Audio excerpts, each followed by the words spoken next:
Imagine losing contact with the most distant machine humans have ever built and having no idea if it's dead or alive for 2 full weeks. That's exactly what happened to NASA in the summer of 2023.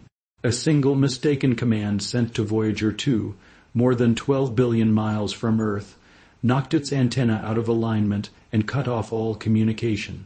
The fix engineers eventually tried had never been tested at that kind of distance before.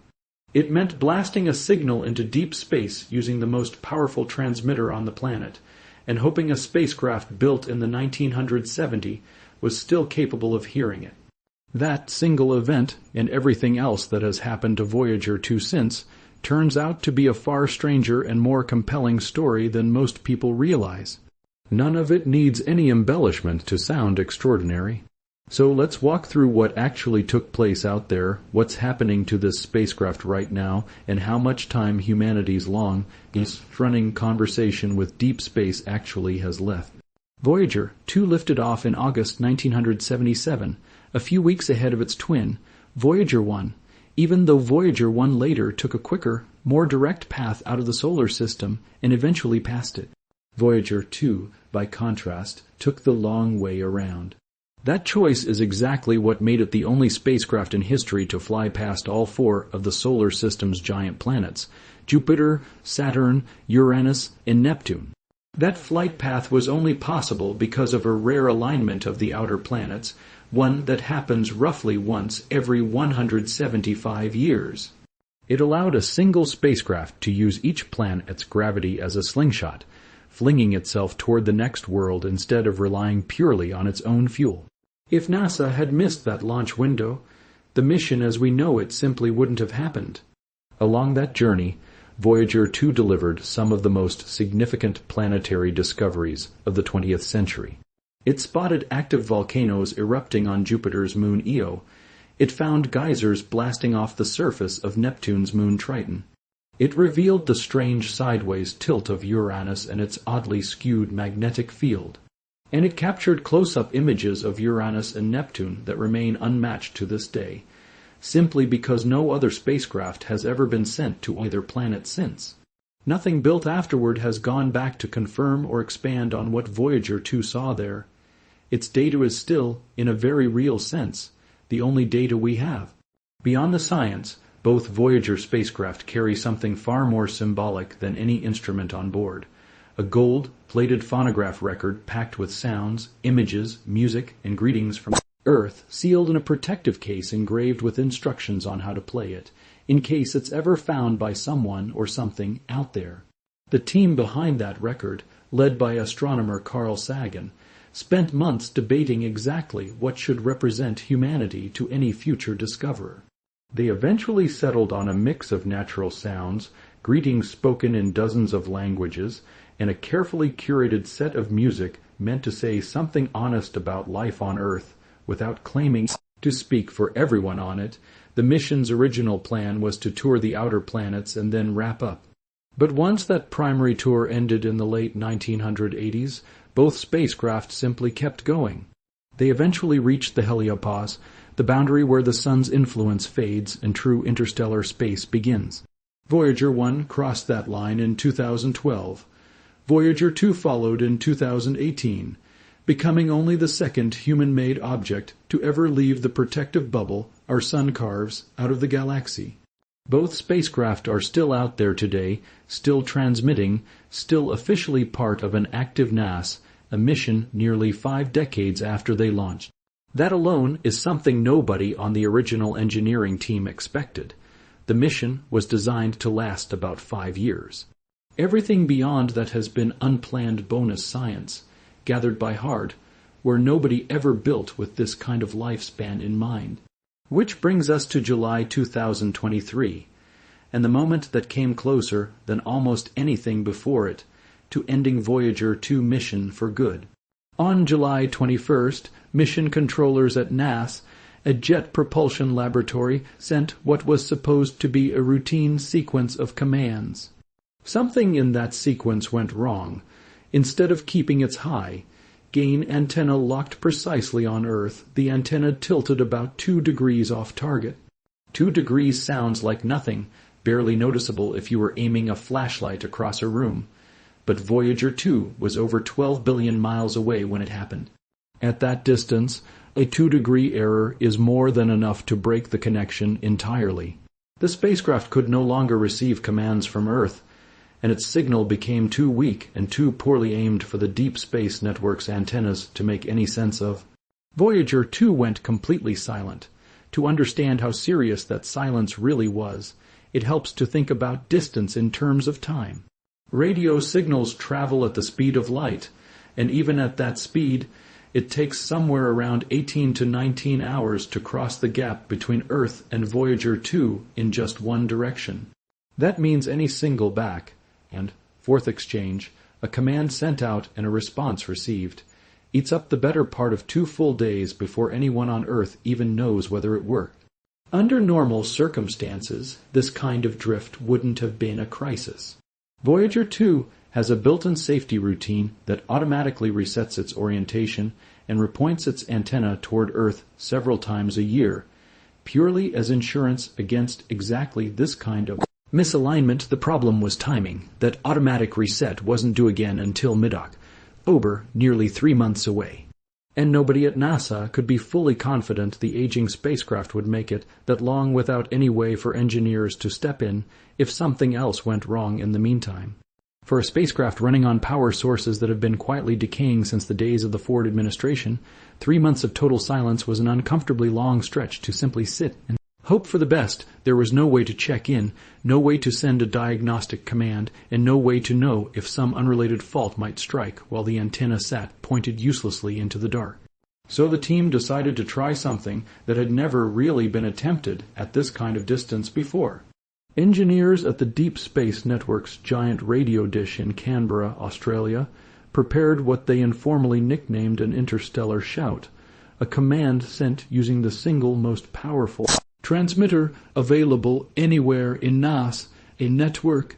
They essentially maxed out the signal strength, hoping it would be strong enough to reach Voyager 2 antenna, even while that antenna sat slightly off target instead of perfectly aligned to receive it. Nobody on the team felt confident it would actually work.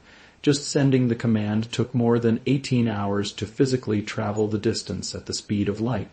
And if it succeeded, it would take another 18 hours or so for any response to make the return trip back to Earth. That added up to a wait of well over a day and a half before anyone would know whether the gamble had paid off or whether Voyager 2 was about to spend the next 3 months completely cut off with no way to confirm it was even still functioning. While they waited, the Deep Space Network kept listening for anything at all. At one point, it managed to pick up a faint carrier signal, essentially just a heartbeat confirming the spacecraft's transmitter was still powered on, even though the signal was far too weak to carry any real data. That faint heartbeat was enough to keep hope alive while the team prepared their one real shot at fixing the problem directly. Then, on August 4th, 2023, the signal came back. Voyager 2 had received the shout, repointed its antenna, and resumed sending normal telemetry and science data, as if nothing unusual had ever happened. NASA's own account of the moment described engineers watching data start flowing again after roughly 2 weeks of total silence, the longest communication gap the mission had experienced in its entire history up to that point. It turned out to be one of the more striking real-world demonstrations of just how thin the margin for error has become on a spacecraft this old, operating this far from home with no possibility of a repair crew, no reboot button, and no backup plan beyond extremely careful engineering and a fair amount of hope. NASA's public response to the moment was almost understated, given how close things had actually come. A short statement confirmed that full communication had been restored and that the spacecraft remained on its expected trajectory, treated almost like business as usual for a machine that had just survived one of the tensest stretches of its entire operational history. That close call also highlights something people tend to underestimate about Voyager 2, just how serious its long-term power situation really is, and how deliberately NASA has been managing a slow-motion countdown for years. Both Voyager spacecraft run on radioisotope thermoelectric generators, devices that produce electricity from heat off by the natural radioactive decay of plutonium-238. That decay process can't be paused, reversed, or refueled. It means each spacecraft steadily loses a small, predictable amount of electrical output every single year, roughly 4 watts less annually on each probe. There's no way to add power back. There are no solar panels that could help this far from the sun, and there's no possibility of ever sending a repair mission this deep into interstellar space. The only real tool NASA engineers have is deciding which systems to switch off, and in what order, to stretch the shrinking power supply as far as it can possibly go. It has essentially become an ongoing exercise in triage rather than routine operations. Each Voyager originally carried 10 separate science instruments. Most have already been shut down over the decades, largely instruments built specifically to study the planets up close, which simply had nothing left to observe once the spacecraft moved on into open interstellar space. An instrument designed to photograph a planet, its cloud tops, or measure its rings serves no purpose once there are no more planets left to visit. In more recent years, though, the shutdowns have become far more painful because the instruments still running now are the ones gathering unique data about interstellar space itself, information that no other spacecraft anywhere has ever collected, since Voyager 1 and Voyager 2 remain the only 2 human-made objects to have traveled this far. In October 2024, NASA switched off Voyager 2 plasma science experiment. In March 2025, its low-energy charged particle instrument went dark as well, a shutdown command that took roughly 23 hours just to physically reach the spacecraft, a small but vivid reminder of exactly how far away this machine really sits. According to NASA's own mission updates, its cosmic ray subsystem is scheduled to be switched off sometime in 2026, leaving the spacecraft down to just its magnetic field and plasma wave instruments for the foreseeable future after that.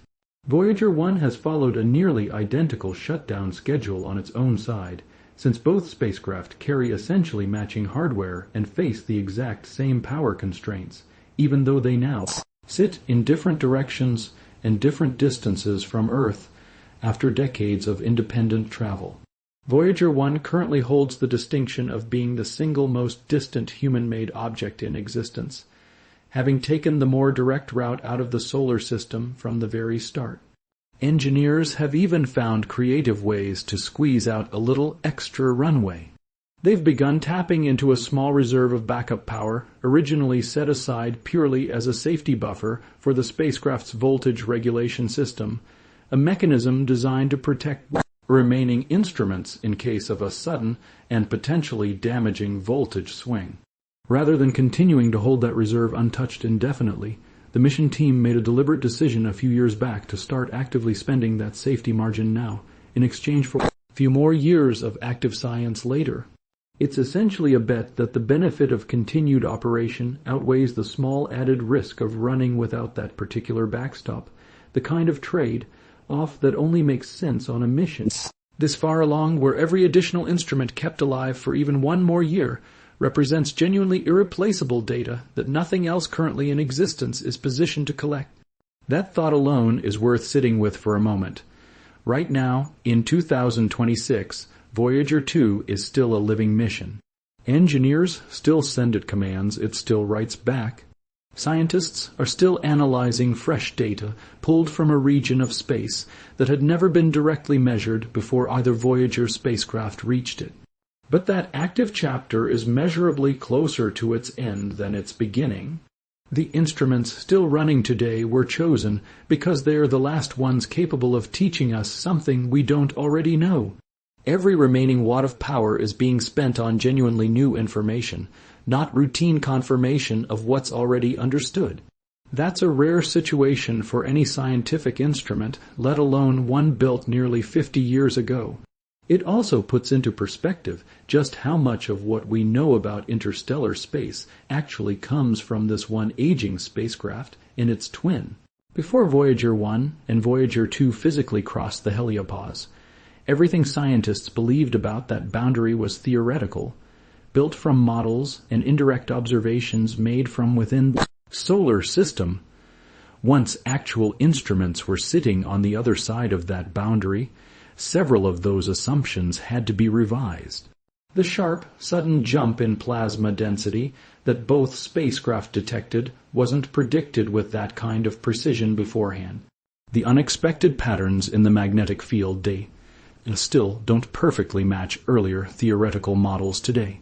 In other words, a meaningful chunk of modern astrophysics regarding our solar system's true boundary exists specifically because these two machines happen to still be functional when they got there. If either spacecraft had failed a few years earlier, some of that knowledge might not exist at all, or would have taken decades longer to establish through indirect means. That's the real stakes behind every instrument shutdown decision NASA makes now. It's not simply about extending a nostalgic old mission for sentimental reasons. It's about the fact that every additional month of operation is genuinely unrepeatable science, coming from the only two functioning instruments humanity has ever placed this far from home. There is no scheduled follow-up mission designed to reach interstellar space and confirm or expand on what Voyager 2 is currently measuring. Nothing else is out there, and nothing else is currently on its way. Whatever gets recorded in these final years is likely to remain the only direct dataset of its kind for a very long time, possibly for generations. That's also why the near disaster in 2023 deserves more attention than it initially got. A 2-degree antenna misalignment sounds like a minor technical footnote, but it came remarkably close to prematurely ending one of the most scientifically valuable ongoing experiments humanity had ever run. Had that interstellar shout failed to reach the spacecraft, or had some other unrelated fault developed during those 3 unmonitored months, the mission could have ended in silence rather than through a deliberate, managed shutdown. Instead, through a combination of built-in engineering foresight, an aggressive and untested transmission technique, and a considerable amount of hope, the team bought Voyager 2 more time that has since been used to gather more real interstellar data, time that continues to run out a little more with each passing year, and time that will eventually be spent completely. Regardless of how carefully it's managed, what makes all of this worth understanding isn't just the technical achievement, though that alone would be enough. It's the reminder of what patient, careful, long-term work is actually capable of accomplishing. Nobody involved in launching Voyager 2 in 1977 could have guaranteed it would still be operating in 2026. Nobody could have promised it would survive close encounters with 4 giant planets, decades of radiation, extreme cold, and a slowly dying power source, and still be sending back meaningful data from a region of space nothing else has ever reached. And yet, through careful engineering, methodical planning, and a willingness to try untested solutions when the situation demanded it, that's exactly what happened, and exactly what continues to happen every single day the spacecraft stays switched on.